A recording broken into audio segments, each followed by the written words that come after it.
Fed Pride. Hi, my name is Reed Silverne. The name of the show is Fed Pride. The reason it's called Fed Pride is because I'm a federal worker, retired and proud of it. For me today, it's July 18th. For you, it's probably the following Tuesday or Wednesday, or the week after that, or the week after that, or the week after that. I tape once a month. However, my show is shown twice a week for the rest of the month until the next show is taped. And I'm probably not going to be doing another show until August. So what's going on in the world right now? And I just happen to have a situation where my there we go. And right over my ear over here is the Ukraine. And there's a lot going on there. There's a lot going on over here in Israel and Gaza. And there's a lot going on in the United States as well. So I'm going to be talking about all that. However, let me note, as I do every single month, you are looking into the past, into July 18th. Everything I say is very likely to be totally obsolete by the time you hear this. And I know I've been talking about the Ukraine. I expected the Ukraine situation to be totally obsolete by now. But ironically, it doesn't seem to be. It's still going strong. And there was just for me, because it's the 18th of July, yesterday a airline got knocked down by, I believe, Russian separatist rebels in eastern Ukraine, right about there, so I can talk about that. Over in Iraq, the ISIS, which is this bizarre group that's taken over the Sunni areas of Iraq and the eastern part of Syria, was joined together by a guy who's declared himself to be the caliph of all the Muslim world, and that he deserves the absolute submission of 1 billion Muslims. And he was thought to attack Baghdad any day, but looks like he's slowed down a little bit. And he just took over a natural gas field on the Syrian side of the border, a border that has disappeared. So that's going on too. In America, there's a crisis. I don't know how big a crisis it really is, but on TV, it's a gigantic crisis where 60,000 unaccompanied minors have gotten over the border, and everybody's yelling and screaming, especially in Oracle, Arizona, and Murrieta, California, where Tea Party types have been holding demonstrations against these kids. Basically, that a national crisis has occurred. The country is about to collapse because 60,000 unaccompanied kids have come over the border. And of course, their argument is that, the border is porous. Obama's not securing the border. How can we trust him? And so on and so forth. However, the irony of that whole thing is that they were caught by the Border Patrol. And most of these kids have come across in Texas. The Border Patrol is very strong here in Tucson as well. And the fact of the matter is that if the border was completely insecure, they wouldn't have caught them. There'd be 60,000 unaccompanied minors who are now reunited with their parents in whatever area of the United States they were destined to go to. So that's a crisis in a teapot, but the crisis was so big because the Border Patrol did not have the facilities to be able to handle kids. They handle adults, and they put them in the equivalent of jails, which they don't want to do for kids. There was a law that was passed in 2008 that basically says that kids who are not from right across the border, who are from countries other than Mexico or Canada, have to get a hearing. They have very, very few ALJs, administrative law judges, and immigration judges for the immigration hearings. And so it takes a long time for them to hear them. And this law came about because kids were being repatriated to places like Laos or Cambodia, and being returned into the hands of human traffickers. And by what I mean is white slavers, especially women and young girls, and forced into prostitution or whatever. So in order to prevent that, they were granted the right to have a hearing. And while they're being held, they can't be held permanently in jails by immigration, by the Customs and Border Patrol, CBP. They had to be put into, they had to be processed, and then given over to HHS, which is Health and Human Services, and then treated like kids whose parents are incapable of taking care of them or have abused them, and taken away and given to CPB or to welfare organizations and put in shelters.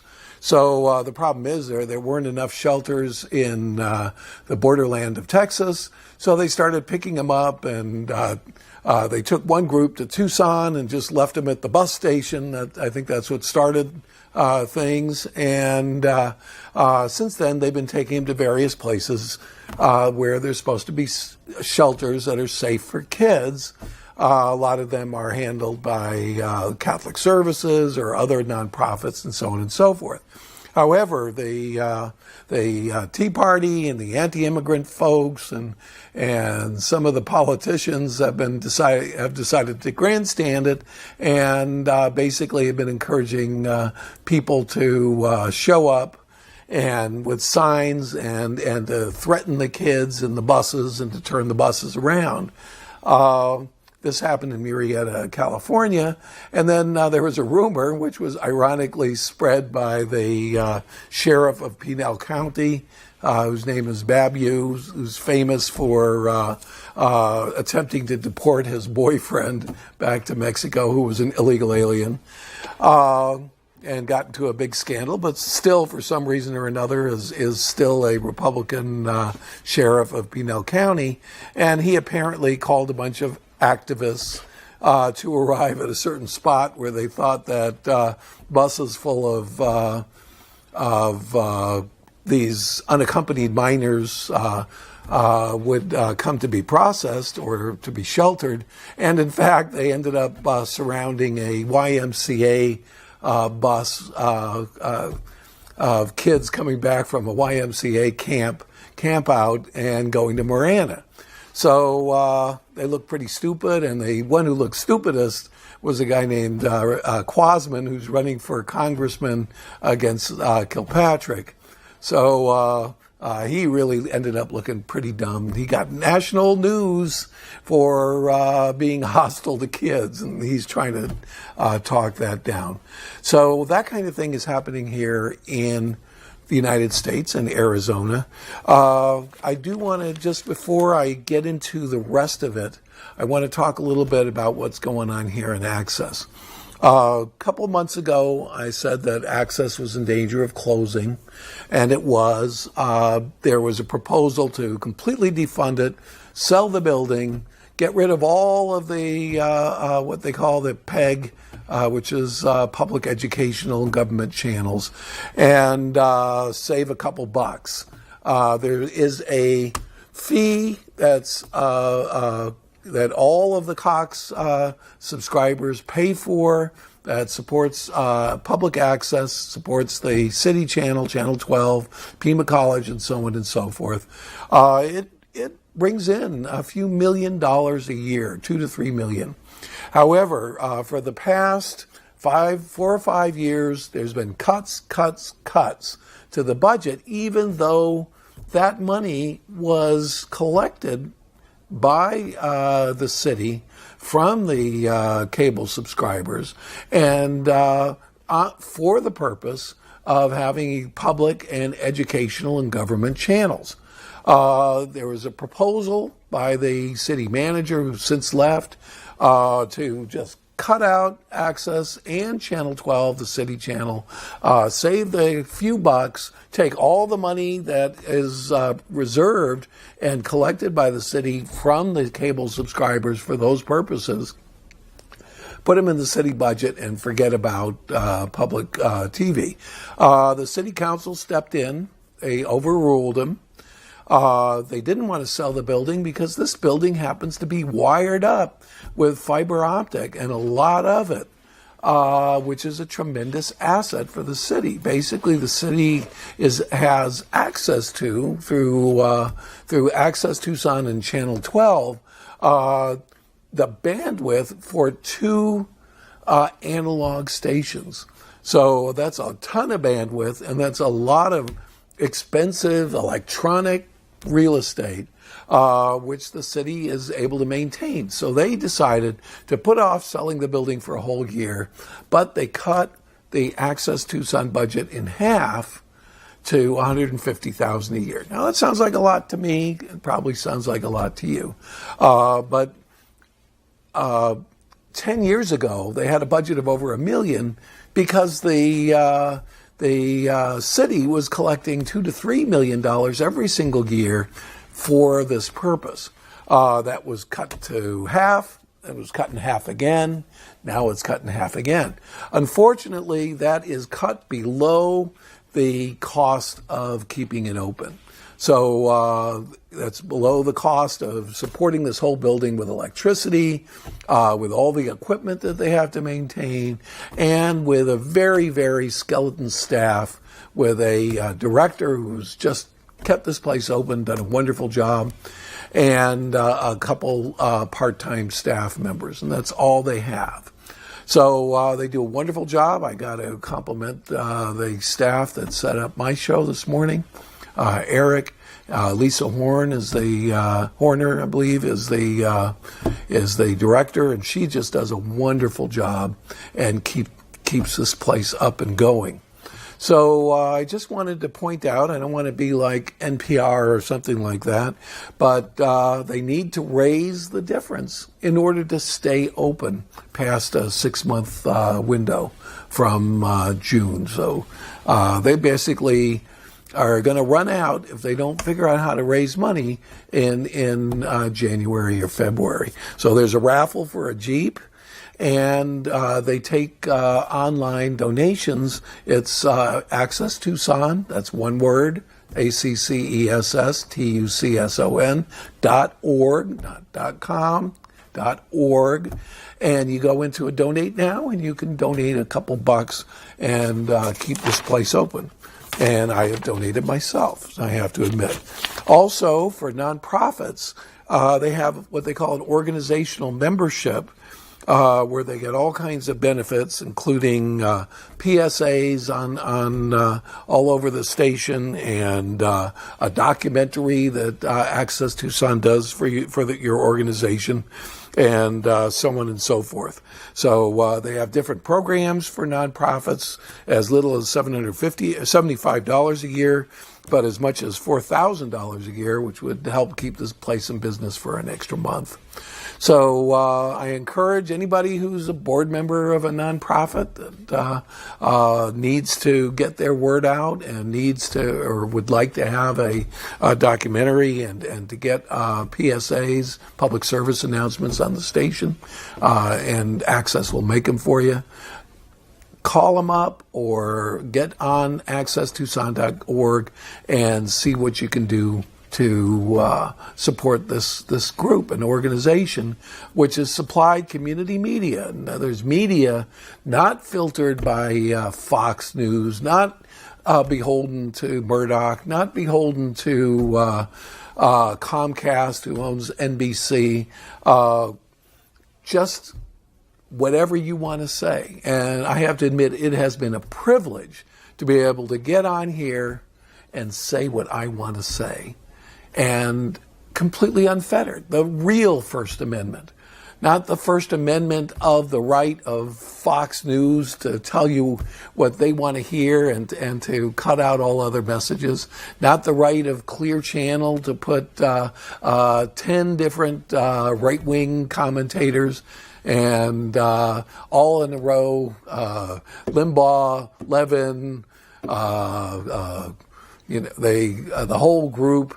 You know who they are, Hugh Hewitt and so on and so forth. I sometimes listen to some of those guys myself. But they all have exactly the same message. Every single one. They get a script. They know what it is they were supposed to say, and they say it over and over and over and over again. They have the right, and they have an entire channel which was allowed to buy thousands of radio stations and just produce the same 20 shows on every single station throughout the country, violating all kinds of rules of fair play that were completely reversed in the last 10 years. So they were allowed to buy all these stations and put the same guys up no matter where you are, just like if you go to Russia and you listen to the same propaganda wherever you go on every station. It's their right, and now it is completely their right because, let's face it, corporations are people too. So unfortunately, you don't have that right because you don't own a chain of radio stations. You don't own 3,000 radio stations like Clear Channel or 1,000 radio stations like Cumulus. You don't own all the NBC stations like Comcast does, all in a row. You don't own Fox News and Fox channels and FX and FXX and so on and so forth, the way Murdoch does, and the Wall Street Journal.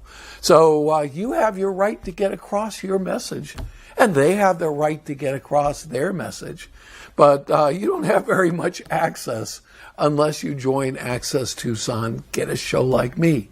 Again, my show, I don't know how many listeners I have on any one particular time or viewers, but the fact of the matter is I get to say what I want to say on my show once a month. And it is a privilege that only occurs in America. You can't do this in Europe. You can't do this in Asia. You certainly can't do it in China. You can't do it in Russia. You can't do it on AM radio because they're all owned by 2 or 3 different chains. You can't do it on television.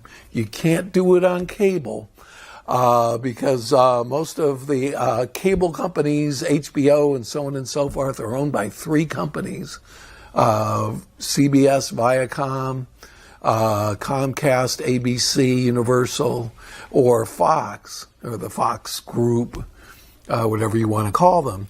But they get to say their piece.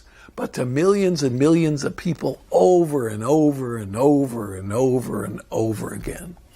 And actually, Tucson has one of the last real public access. My mother used to have a show.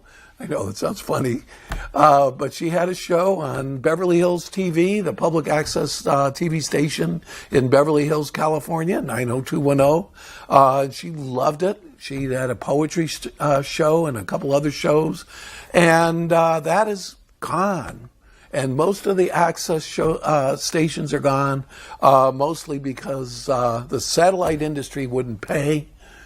And lobbied not to have to pay their share, and the cable industry started shutting them down.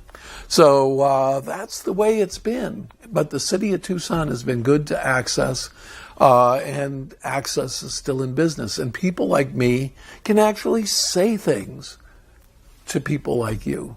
You may or may not like my point of view, but the great thing about it is, at least for the next 6 months, you can come down to Access Tucson. You can sign in. You take a couple of classes. And you could be your own pundit. You could have a world behind you that you can turn and control just like I do. But it may not be that way for long. And I think, to me, that would be a tragedy, not just for me, because I've really loved doing this show, but for you, because you can't see me or the tiny little church that puts on a crazy little show, or Local Matters, just put on by one of the leaders of Access Tucson over here, who has all the local politicians on, or the little documentaries and all the other crazy things that are on this station. And there's some crazy things on this station, especially after midnight. So I don't know where you're at, but the fact of the matter is that this particular operation is endangered. They're trying to go from a city, from being a client of the city, a nonprofit dependent on city dollars that they deserve because you're paying for it through your cable expense. It's basically a tax on your cable.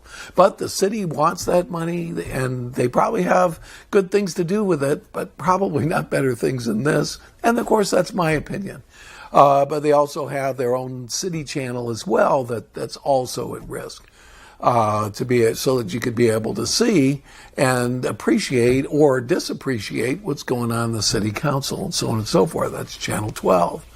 So I certainly hope that this survives, and they have to start fundraising, and they're going to do it. And I think that if I know Lisa, the director, she's going to do whatever she can to get this thing going.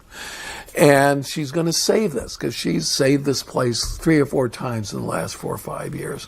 And I appreciate it, because I've been sitting here doing my show, just like always, maybe not once a week, maybe not twice a month like I was, but I am overjoyed to be able to do this once a month, because I have free speech.